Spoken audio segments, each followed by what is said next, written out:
We're finishing up our discussion of stage lighting with a look at the process that a lighting designer goes through in order to successfully design and execute the lights for a stage play. As you've probably already guessed, the lighting designer will need to go through a pre-design period in the same sequence as the set and costume designers. Naturally, the lighting designer will need to read the play and develop a sense of the work itself.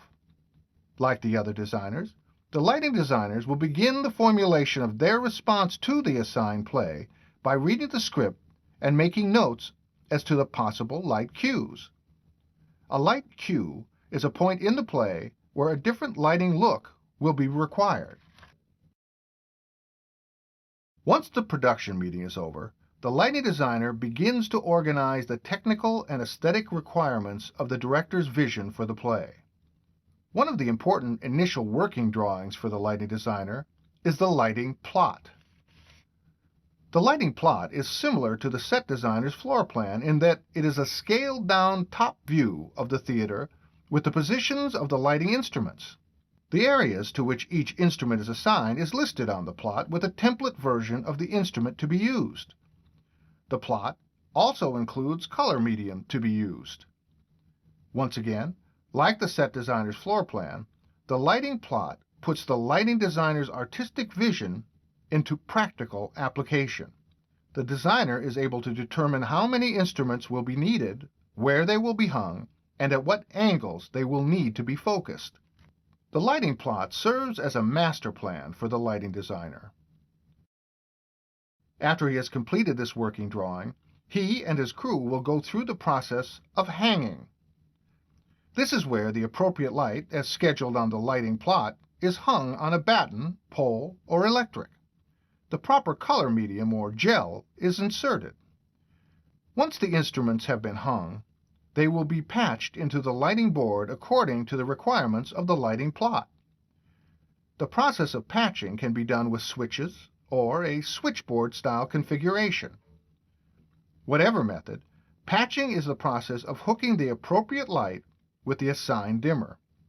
In this way, the slider on the light board may control the assigned lights. Typically, 3 or more instruments are assigned to a particular area. These instruments are all patched into an individual dimmer. Once the instruments have been patched into the board, the instruments are then focused into the appropriate areas of the stage. The process of focusing involves the proper placement and lens adjustment depending on the instrument used.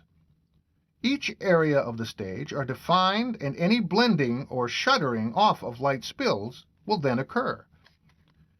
Once these lights have been hung, patched, and focused, the designer begins to program each cue from a cue sheet that indicates where the light changes will take place in a script. From the light board, the cues are arranged in a cue-to-cue arrangement. Once the cues have been programmed and the board is set for the running of the show, the lighting technician who runs the light board will take part in a dry tech rehearsal, which is a rehearsal that involves only the technicians. Here, all the technical cues are executed in a cue-to-cue sequence.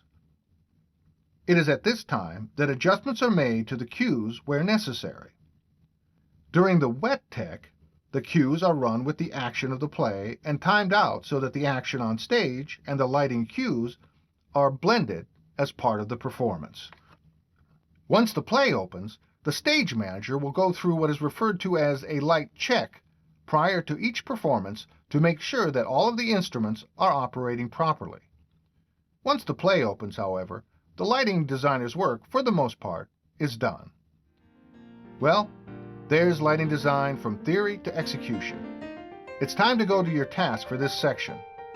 We'll see you in the next unit.